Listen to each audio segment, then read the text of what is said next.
আজ আমার সাথে একটা ভৌতিক কাণ্ড ঘটেছে। পুরোপুরি কথাটা শুনলে বুঝতে পারবেন।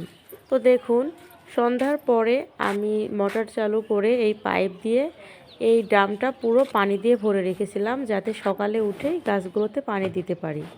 তো সকালে উঠেই কিন্তু আমি আগে ছাদে চলে আসলাম গাছগুলোকে পানি দেওয়ার জন্য।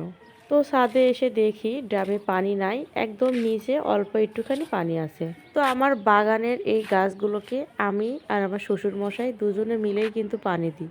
তাই আমি তাকে জিজ্ঞেস করলাম সে পানি দিছে কিনা, কিন্তু সে বলল যে না, সে পানি দেয়নি।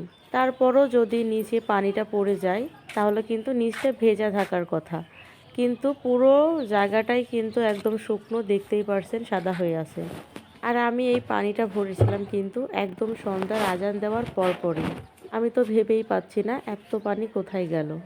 আপনারা হয়তোবা কেউ বলবেন যে আমি এই ড্রামটা হয়তোবা ভুলে পুরোটা ভরিনি, কিন্তু বিশ্বাস করেন আমি এই ড্রামটা পুরো ভর্তি করে তারপরেই কিন্তু নিচে গিয়েছিলাম।